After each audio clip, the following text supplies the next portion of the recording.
seorang hamba yang selalu muhasabat an-nafs dan mu'alajat an-niyat, itu dia tidak akan terpengaruh dengan celaan orang. Itu kan ujian yang pertama.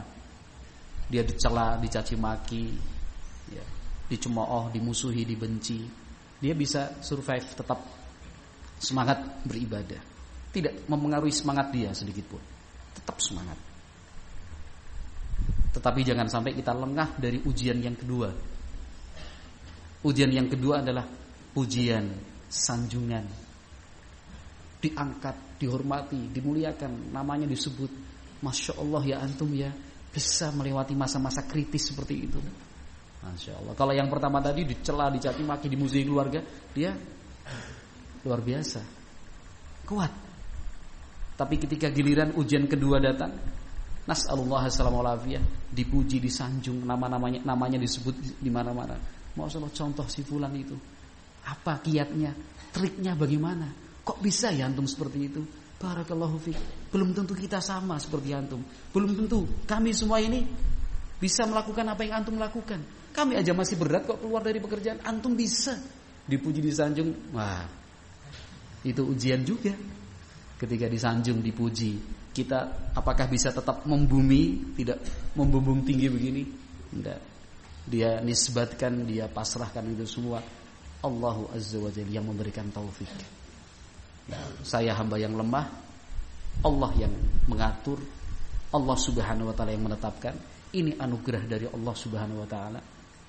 Nah, kalau antum ingin seperti itu, kembalilah kepada Allah Subhanahu wa taala. Saya ini manusia biasa. Kan begitu, barakallahu fiikum. Sehingga pada akhirnya memang apa yang disebutkan oleh Imam Sufyan Ats-Tsauri, bahwa tidak ada hal yang lebih berat untuk aku lakukan dibandingkan koreksi dan mengevaluasi niat agar tetap ikhlas, itu benar yang beliau sampaikan. Barakallahu fiikum. Nah, tetapi saya kembali mengingatkan, ini semua bahan ajar dan bahan renungan untuk kita semua tanpa terkecuali. Nah, apalagi saya, barakallahu fiikum. Seorang sahabat, Buraidah Ibnul Husayb radhiyallahu anhu, disebutkan oleh Imam Adz-Dzahabi rahimahullah. Saya lupa dalam tarikh Islam atau Syiar Alamin Nubala. Beliau, yaitu Buraidah Ibnul Husayb, menyatakan, "Syahidtu Khaybar, fakuntu mimman sa'ida thulmah, hatta ru'iya makani wa 'alayya thawbun ahmar, fama a'lamu anni rakibtu dhanban a'zama 'alayya minhu min dzalik." Ini bentuk ketawadhuan seorang sahabat radhiyallahu anhu. Kata Buraidah Ibnul Husayb, saya termasuk orang yang ikut bertempur dalam perang Khaybar, mengepung benteng Yahudi, perang benteng Khaybar. Wa kuntu mimman sa'ida thulmah. Bahkan saya termasuk sahabat, termasuk prajurit yang naik, berusaha naik ke benteng itu melalui tembok benteng. Hatta ru'iya makani, sampai saya bisa dilihat oleh orang banyak. Waktu itu saya menggunakan pakaian yang warnanya merah, artinya mencolok, kelihatan orang lah. Begitu.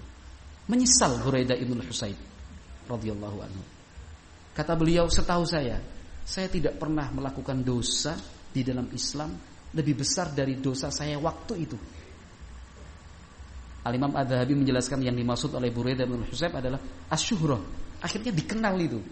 Ini bentuk ketawaduan dari sahabat Rasulullah sallallahu alaihi wasallam. Nah, itu juga ujian keikhlasan dalam aktivitas dan keseharian kita, ya kan? Ketika kita semangat untuk beribadah, semangat untuk berdakwah, ini tetap bukan sebatas semangat saja, tapi pasti ada batu ujiannya. Batu ujiannya di situ. Mau tidak mau orang akan kenal kita. Mau tidak mau orang akan melihat dan menyaksikan kita. Mau tidak mau nama kita disebut dalam tiap-tiap bidangnya. Meskipun itu bagian parkir, logistik, ya, bagian tulis-menulis, mempersiapkan surat administrasi, semuanya pasti namanya di situ disebut. Ini fulan bagian ini, yang bagian ini sialan. Nah, akhirnya itu tadi asyuhrah. Nah, ketenaran, popularitas. Nah, Itu pun sudah dianggap oleh sahabat Buraidah bin Husayb sebagai sebuah kesalahan. Nah, beliau menilainya sebagai sebuah kesalahan. Kenapa? Ketakwaannya yang sangat tinggi, radhiyallahu anhu. Nah, maka nas'alullaha at-taufiq wal hidayah. Kita pun terus ya terus belajar. Ini untuk saya pribadi secara khusus, barakallahu fikum, dan untuk kita semua, karena nasihat itu li amatil muslimin, untuk kaum muslimin secara keseluruhan, ya kan. Memang jiwa kita yang ammaratun bisu ini, yang selalu mendorong kita untuk berbuat jahat dan berbuat cela ini, terkadang selalu mendorong untuk mengatakan anni fa'altu kada, analladzi kada, analladzi kada. Saya kok. Loh, itu saya di situ. Ana itu. Itu terus dorongan itu selalu ada, tapi usaha kita belajar untuk menahan.